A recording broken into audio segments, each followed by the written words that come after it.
Tēnā tātou katoa, no mai haramai. Welcome to episode 4, Assimilation, for the podcast Clearing Trauma from Discrimination.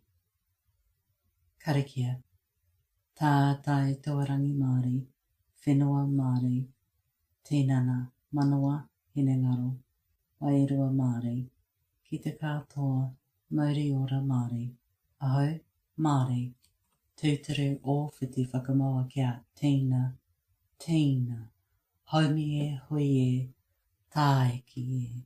Aroha mai for this late entry to episode 4. It has been required of me to tautoko whānau displaced by Cyclone Gabrielle, and as I have whānau in all the regions affected, it has been a busy time for this colonised child. Nonetheless, I show up today and continue this mahi. The meaning of cultural assimilation, according to research on the web at Wikipedia, is straightforward to comprehend. Therefore, it all includes an overview from the colonies of example countries that practice this form of integration with the indigenous populations who inhabited the country before them. But what Wikipedia omits from this dialogue is the inclusion of the doctrine of Christian discovery and the driving force to colonise, occupy and claim lands under the god of the DOCD. That's the doctrine of Christian discovery for short. In effect, it is about all those baptised under Christ are human or a person of entitlement to enter the kingdom of God. These are my words only, and so Indigenous would not have any claims to lands and sovereignty within this context. And aroha mai for making it sound so glib when I know the ramifications are serious for Indigenous peoples. Yet, had, at the level of the everyday, everyone known that the British Empire was colonising and westernising children of Māori descent, like myself, things might have gone differently, and my peers who, in their ignorance of this process, grew up to discriminate against the colonised, westernised child. My grandparents, as I wrote in previous episodes, took mammoth steps to move away from the Māori culture. The influence would have come from the Catholic Church, as well as an act of good faith of the integration of Māori to white European values. Both my parents gave their children over to continue the process of colonisation and westernisation of their offspring. They knew this was happening. However, my peers, through my schooling, education, neighbourhood, community, society, did not.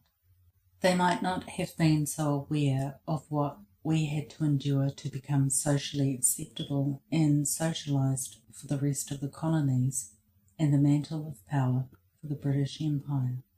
One of the principal pains for the colonised child in this equation is the detriment of acceptance and non-acceptance. Take, for example, and this is going centre and then far out to the right and back to the left, the story of Mandalore and the Darksaber as an example only of how I'd attempt to describe the DOCD and the colonised child. Yeah, okay, this analogy chose me. The essence relates to the dark outcomes of the DOCD, such as racism, suppression, abhorrent treatment of Indigenous people, non-human classifications. Mandalore, entwined in the fate of the Darksaber and all its machinations, dictates over the people in the land regardless of whoever and whatever spirit dwells it. Painful to observe as the people of Mandalore bow down to the holder of the Darksaber, only won in battle, and therefore giving proof in establishing the ruler over the people. Lost, Mandalorians are not whole beings till they have a ruler holding the Darksaber. The Darksaber defines this race of imaginary peoples created by the Star Wars franchise, and depicts for me elements very akin to the oppression, repression, suppression of people of cultural indigenuity, which include gods of the land, sea, earth and air who honour, are and involved in ancestor worship and remembrance. And of course, from a Eurocentric view, Māori seen as many divided and taking to warring against one another. Though this is not tika in law with our cultural understandings of whānau, hapu and iwi interactions, interconnections and right relationships. What the DOCD will never acknowledge is that its God would never share centre stage with Indigenous beliefs in the great creator of all that is. So how do I see the analogy? The DOCD and the philosophy of Darksaber and all its power, not in form, of course, but in practice. The DOCD creates a God to rule over Indigenous peoples and created so long ago. I put a question mark because my research comes up empty as I attempt to find a comprehensive truth and homogenization to connect to. Origins come loose. Selfishly, this God of the DOCD is the God recognized within our laws, states, countries, and all things that hold and bind us in democracies, at least in what might be clear-thinking institutions. It's so hard to define where and when the DOCD God is relevant as the precepts seem endless. Blanket to say the DOCD God is whom we swear to tell the whole truth and nothing but. To look at the mind will set of the DOCD and the DOCD God and how much a colonised child like myself, or how far I could go to dispute the validity of it over my life, I'm really dealing with a mystical mysticism of ancients that reaches back into foggier times, and the truth is like chasing the mist. I can only speculate that the DOCD and the DOCD God would not take umbrage at the Indigenous people's spirit. For authorities to relinquish or abolish the DOCD, they would have to and need to exalt that spirit. That is, the natural gods and spirit of indigenuity. I could see that all things in modernity would struggle to exalt Indigenous beliefs of the sacred and find it as mind-boggling as I do regards the exaltations of the DOCD and the DOCD God. Now, in all this, where does the law of Mandalore fit into these regards the Darksaber? And it's not that I intend to use such a notable Star Wars relic or artifact to connect the God of the DOCD. No, that would be appalling and offensive even, as appalling as the DOCD commits to. Indigenous people are not human without the God of the DOCD. Yet the Darksaber is a powerful remnant and in its glorification helps the colonised child to understand assimilation at the level of devoteeship and the totality of absorption, to be at the mercy of following indiscriminately and bowing down to that which is.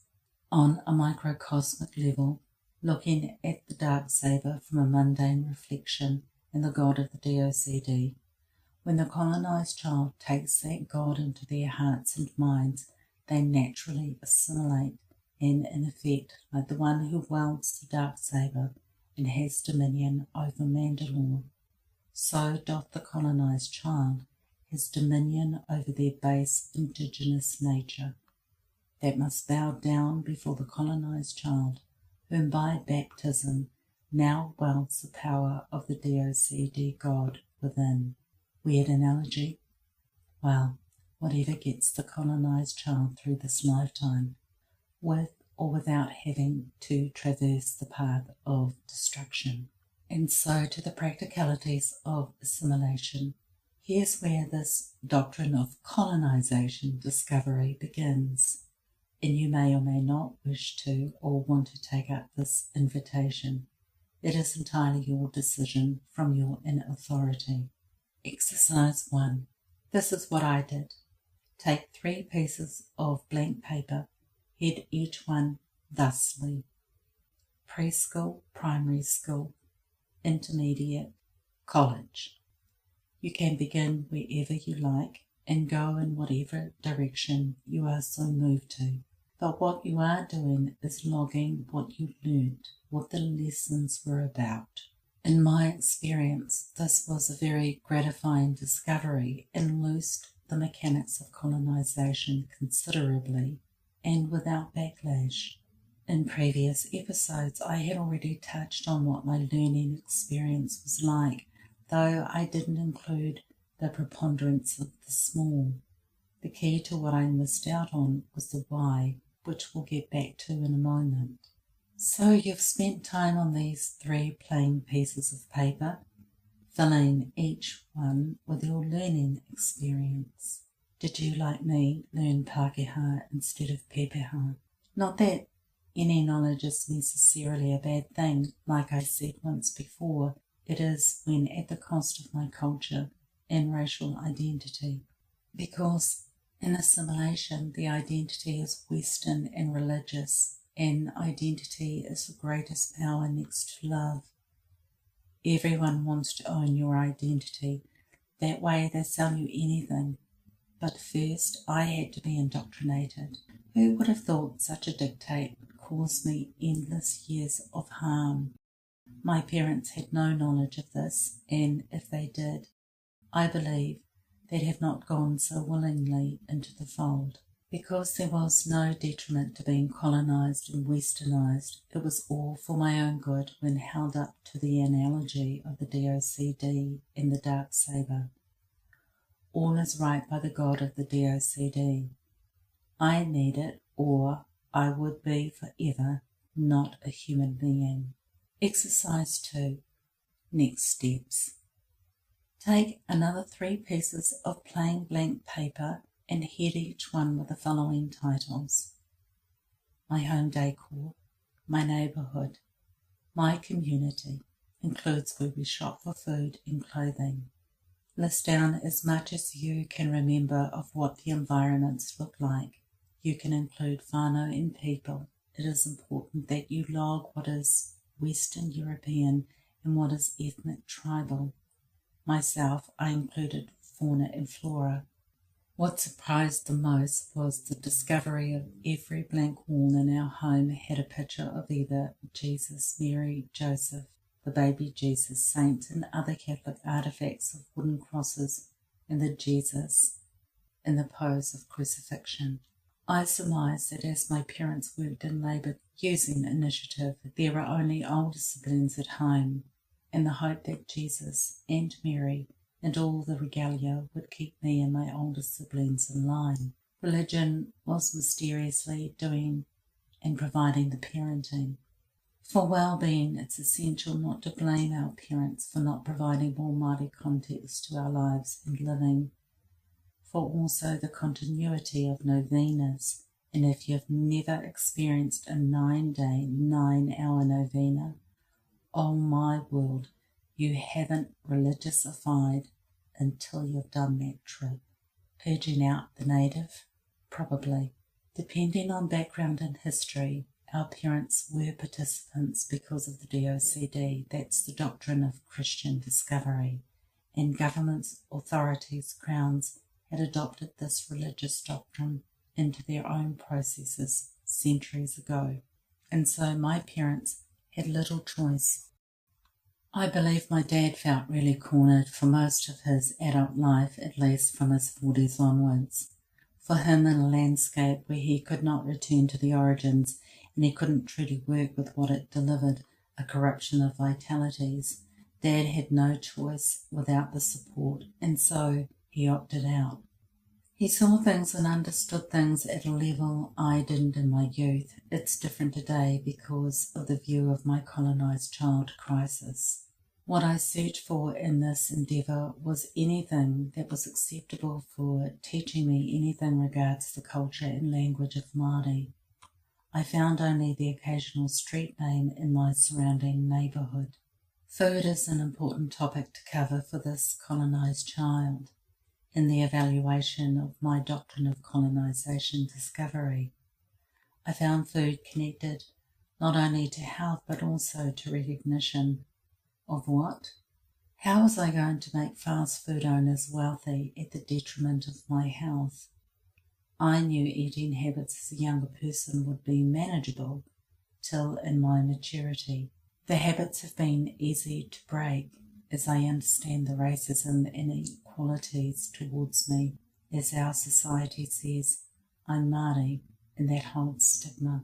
I recognise kai as self-sustaining, but also who I buy it from and where, i.e. the power of being a consumer to consume good health, and recognise I hold the power to make the very people who stigmatise me and racially discriminate me powerful and rich, whilst I become sick and immobilised. KFC and the imagery of the Colonel is an example of the potential of colonisation. Of course, his whole westernisation is from the south of North America, and whilst I sit at the bottom of the heap, the Colonel sits at the top. I consider the same methods for all the other fast foods and bakeries. As a Māori, I take it to heart that I will get type 2 diabetes, all kinds and forms of cancer, heart disease, measles, all the A, B, C and D HEPs, all the virus in the air, all the staph infections, everything affecting my physical and mental health and well-being, whether or with or without the regular checkups. It is disheartening to write out a list like the above, and it is not only that I am that much more of a statistic. Much of this could be propaganda from health, medical, and the media. We'll explain that idea better a little later in this episode. Religion played the biggest role in my assimilation, but it also played an even bigger role in my leaving Catholicism in my early teens. Following on from exercise 2 is exercise 3. Take another 3 sheets of plain paper and head each one with these titles: Religion, Spirituality, Politics, Media. The last, media, will surprise, or maybe not, you. It did and didn't for me. When I began my examination of media, the depth it had over my life struck me with both awe and resentment. The influence media wield made me realise how helpless and choiceless a colonised child I was, at least until my maturity. But even by then, the homogenisation and gravity of conditioning to be like everyone else, see like everyone else, obey like everyone else, well indeed, this noted if not followed, and though the objective is to indigenise, because it is impossible for one such as me, so damaged by the invitation and the recognition not being real, I could never be.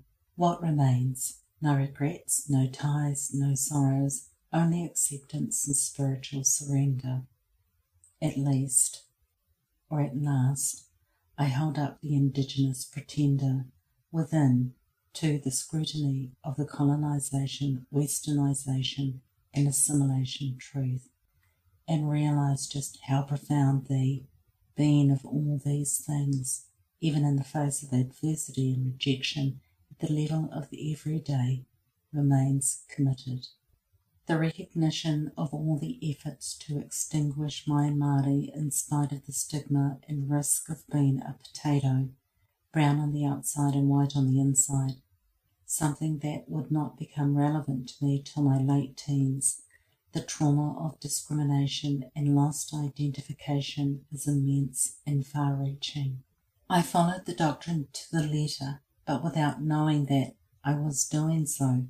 It was totally normal to be learning European, to be in the Eurocentric world. I never questioned my environment because there was never any need to. I didn't have any context for Māori. It had never really been a part of my life in any essential way. White European had stigmatised it, and so easy for me to reject. Even if on the fringes they did not teach it, traditions and culture, the adults in my life, no matter what their cultural and racial backgrounds. So blindly I went into colonisation and westernisation. Blindly and willingly I went into assimilation. Media through advertising directed the importance of being white, and white I became. Did I receive the recognition for this endeavour by my white European peers, community, neighbourhood, doctors, police, governments, nurses, religious leaders, even my heritage? Is it not what the doctrine of Christian discovery and the God of this doctrine wanted from me? Then why the discrimination? Why the systemic racism? Why the need for racial hatred? The act is done. Did I not follow you into this? Yes, but instead of landing on the golden path, those that colonized me tossed me onto the path of destruction, to struggle with health, debt, education, acceptance, access to my community, let alone access to heaven. The chilling reality of the Indigenous child within the DOCD is a horrifying darkness. I cannot see how the Catholic religion could even sanction racism as being in the light. And I am disappointed by our treaty partners and their laughter and despise of me when I fulfilled all that was of me to westernize. I upheld my part in the bargain. The learning of Māori, I did not. Learn about my culture and traditions, I did not. Take up any arms or offences against my colonizers and all white Europeans, I have not and have never done so. Assimilated? Well, not fully. Racism botched that up and left me adrift in a sea of conflicted ignorance for many years. However, assimilated enough to get by and fit in for survival's sake, but never feeling a part of any world I inhabited. Shame and guilt are the tools of assimilators, and of course I learned to use these tools upon myself indiscriminately until my maturity. Oddly, as I'm in the last cycle of my life, it is the strongest, if not physically. It is a time where I can ward off the fakery from the reality of all that has made me, weak in the child of improvidence, a shared legacy of the DOCD. The path of destruction, the dream is dead. The nightmare has always been alive. That which was fed to me, my early educators and education systems, that bared indigenuity over me, was the biggest trauma which would never leave me. I was a haunted child. I knew something was missing, but I didn't know what it was. As mystical and mysterious as the ancient Egyptians' eloquent peasant, colonized into our assimilation and westernization, so as to calm the savage beasts, so to speak. And whence I faced discrimination, well, I just waxed lyrical and tap dance out a perfect routine. Prove and prove and prove. I'm not that which you fear. Assimilation teaches the survival methodologies, as does the phrase, turn the other cheek. I am to be subservient in the face of traumatic discrimination. I understand my parents' predicament. How else and where else could they have turned to in a world 100 years on from the signing of Te Tiriti o Waitangi? They, like me, were just as imprisoned and stuck without knowing, sentenced to be sentenced, to be ultimately nothing but dust at the feet of demises. This world offered no resistance, and I cannot offer to you, my dear colonized child, the list of why and what fors, what justified this, and all that unfolded. The reading of the DOCD is mind-boggling and required lots of lie-downs and cups of teas in between. Shout at the void, dear resident on the verge, shout till it hears you and responds. What for the water oceans thrown into in the dream so thick with unseen that we blind the very hands we use? Feel the force of the current pull you. You had no gain to resist and did not know the journey. Let it go, the resentment. This is the force that pulls you into the unplumbed waters. of yourself. Unbelievable, strong and unaware, this is the turmoil of being a colonized child, choiceless and aimless, but 7 lies that whisper into the chest cavity. You have direction in this life. Ha! What I have is consumption of waste. Welcome to assimilation of the colonized child into the Western woman. I look blackguard, but I seethe under the surface. I took a journey back home to learn my culture and language. Again, this was not the first time. Assimilation is uncanny. It was terrifying, and I could not be vulnerable and cry and deify myself before my people. I didn't identify as shame. It is not to blame when it is not to blame. No one was teaching us. All that was abandoned. Covenants prevailed. It was a disaster to go home and learn. How kainga is that? And I brought the town. A deranged and awful mix-up. Here is where I see the deformity of forms.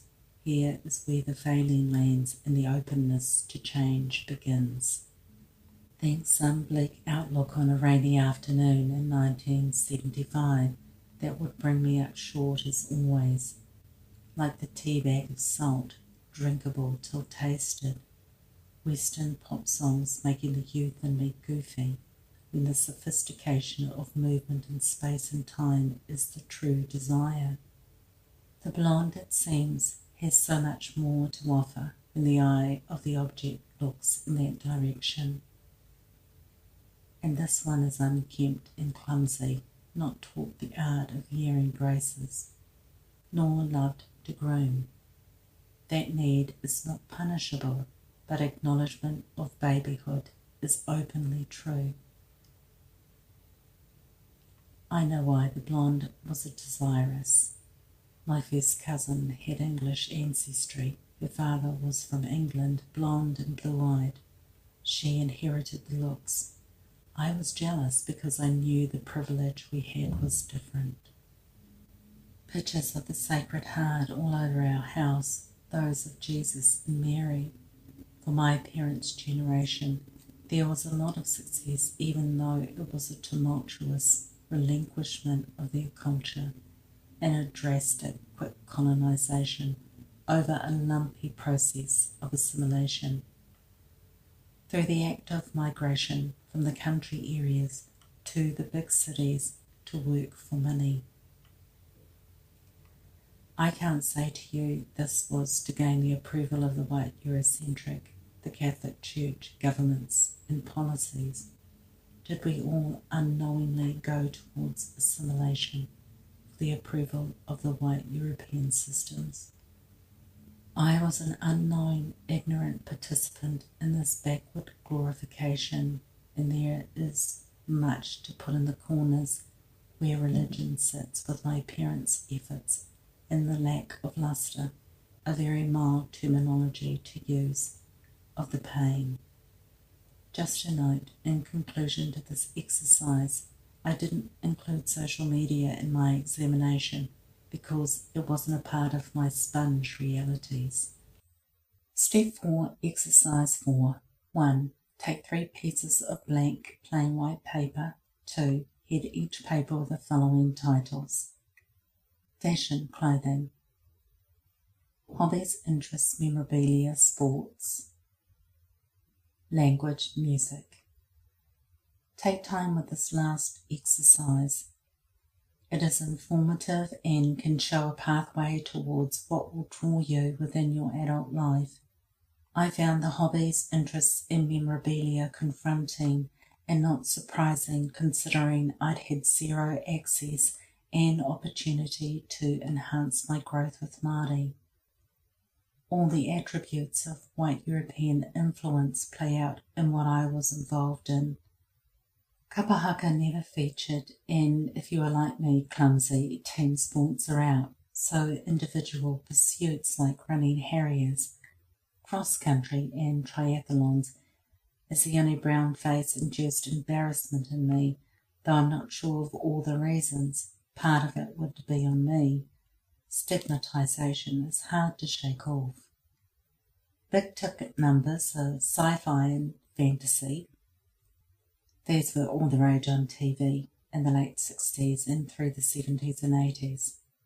I think the world of entertainment was catching the bug of aliens from outer space since that strange place in America had hid spaceships. Heck, even my parents knew about it. And the Capricorn conspiracy. Music had a profound impact and guided largely my taste and listening experience. As Māori became more accessible and the traditional path emerged out of the struggle, I discovered being very assimilated, westernised was a true obstacle in my approaching the culture and learning experience of Te Reo Māori, tikanga, and Te Ao Māori. Now back to the point I'd made earlier in the episode. The key to what I missed out on was the why. What I discovered shocked me. A note of recognition here. Of course, I could only do this mahi because we have amazing tāngata who created a pathway and fought for Māori language and education. I had a mirror to reflect off. I could see I had no Māori authenticity in my life. It was all white European, which was the way of the times. It was accurate.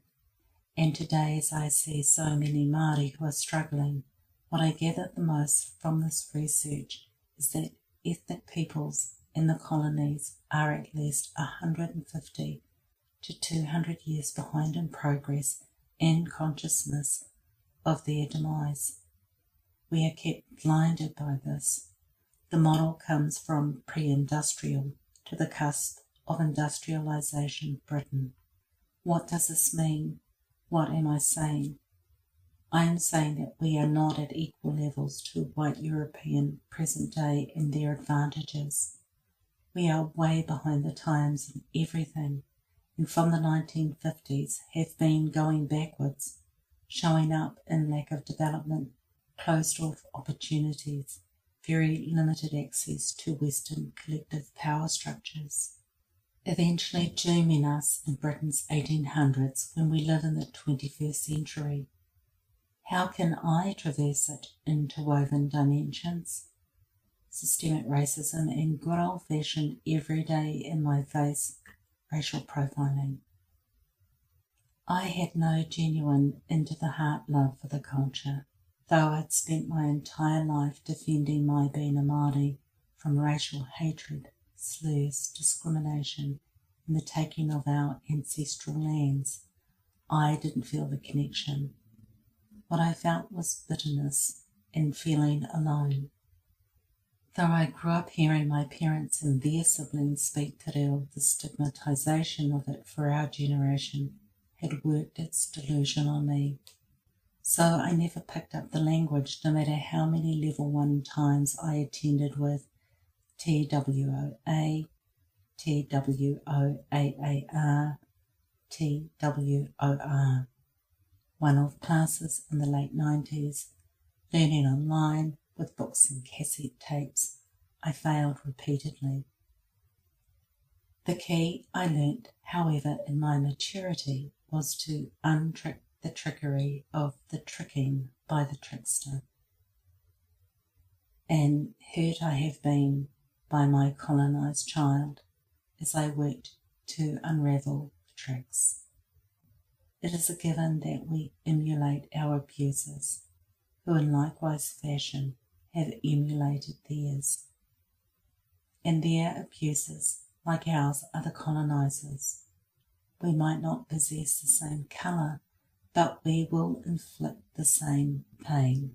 Assimilation, though botched, and colonisation, though thorough, had worked on me, had worked through the things that moved the moody being that I am, such as music and art and writing, and that I had adopted the attitude, I've got to survive in this world and there is nothing else for me.